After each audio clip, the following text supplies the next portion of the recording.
తండ్రి కేసీఆర్కు ముచ్చెమటలు పట్టిస్తున్నారు కవిత.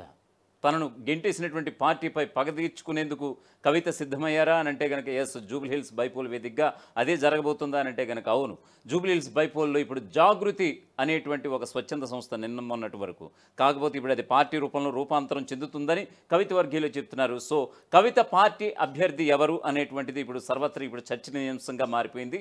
ఎందుకంటే కొన్ని గంటల క్రితం ఒక కీలకమైనటువంటి దివంగత నేత కుమారుడు కవితతో భేటీ అవ్వడం, ఎస్ ఖచ్చితంగా జూబ్లీహిల్స్ అభ్యర్థి తానే అనేటువంటి ఒక ఊహాగానాలు అయితే తెర మీదకి వచ్చాయి. ఆయన ఎవరో కాదు, ఇప్పటివరకు ఈ స్క్రీన్ మీద మనం చూస్తున్నాం ఒక అన్నోన్ పర్సన్.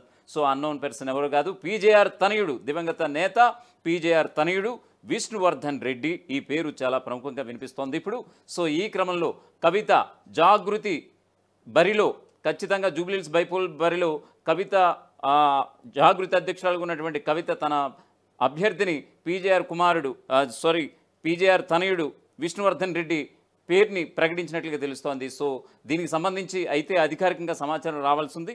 సో అనేకమైనటువంటి ఊహాగానాలు అయితే తెర మీదకు వచ్చేస్తున్నాయి. ఇప్పుడు జూబ్లీహిల్స్ బైపోల్ బరిలో కవిత పార్టీ అంటూ, అలాగే కవిత పార్టీలోకి బీజేపీ పీజేఆర్ తనయుడు విష్ణువర్ధన్ రెడ్డి అంటూ, అలాగే కవితతో భేటీ అయినటువంటి బీఆర్ఎస్ నేత విష్ణువర్ధన్ రెడ్డి అంటూ, అలాగే కవితతో పీజేఆర్ కుమారుడు సమావేశంపై బీఆర్ఎస్లో చర్చ కూడా జరుగుతుందంటూ కూడా ఊహాగానాలు అయితే జోరుగా సాగుతున్నటువంటి సందర్భం అయితే కనిపిస్తోంది.